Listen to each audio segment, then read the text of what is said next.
আমরা জানি ডিএ মামলাটি নিয়ে সমস্ত সরকারি কর্মচারী খুবই উৎকণ্ঠার মধ্য দিয়ে আছেন।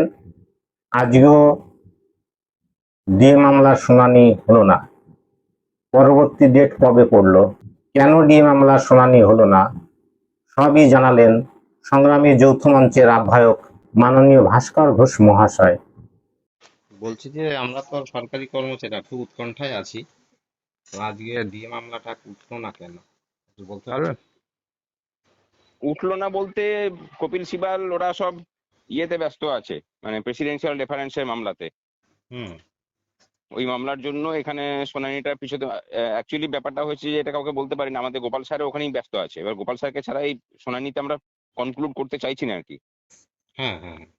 এবার ওই মামলাটা যেহেতু আমরা মানে গতকালকেও ইয়ে করেছিলাম, উনি বলেছেন যে না, আমি যেমন আমাদের মামলার ক্ষেত্রে হচ্ছিল, উনি যখন ঢুকছিলেন উনি ওই একটা করেই মামলা নেন আর কি। না, আমরা তো স্যারের প্রতি খুব কনফিডেন্ট, উনি না থাকলে আমাদেরও সমস্যা। হ্যাঁ, যে কারণে না আমরা খুব বেশি হইচই কিছু করতে পারিনি। মানে কপিল সিবাল যখন ডেট পিছতে হচ্ছে তখন আমরা শুধু বলেছি যে এটা সুব্রমণিয়াম 8 তারিখের পরে ফ্রি হবে, তো 8 তারিখে পরে রাখা হোক। তাহলে ডেট কি পড়েছে, না না, পরবর্তী ডেট ডেট? পরেনি ওটা।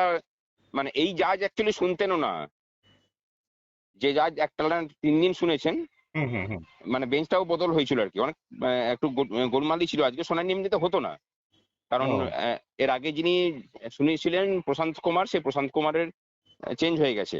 সে প্রশান্ত কুমার জাজ বলেছেন যে আমি প্রশান্ত কুমারের সাথে আলোচনা করে তারপরে ডেট জানিয়ে দেবো। না, আমরা তো লাইভ দেখছিলাম। প্রশান্ত কুমারের যা অবজারভেশন গুলো আমাদের খুব পছন্দ হচ্ছিল। হ্যাঁ, যে হুম। কারণে এটা শুনুন, এগুলো তো সবকিছু কথা মোবাইলে বলা যাবে না। এবার এই যে জাজ ছিলেন তার কাছে গোপাল স্যারও বারণ করেছিলেন যে এই বেঞ্চে শুনানি করতে হবে না, প্রশান্ত কুমার আসুক, তারপর একসাথে হলে পরেই হ্যাঁ, শুনানি হবে। সেইটাই সেইটাই ভালো হবে, সঞ্জয়, মাননীয় আর সঞ্জয়। গোপাল স্যারকে ছাড়া আমরাও মানে শুনানিটা কনক্লুড করতে চাইছি না আর কি।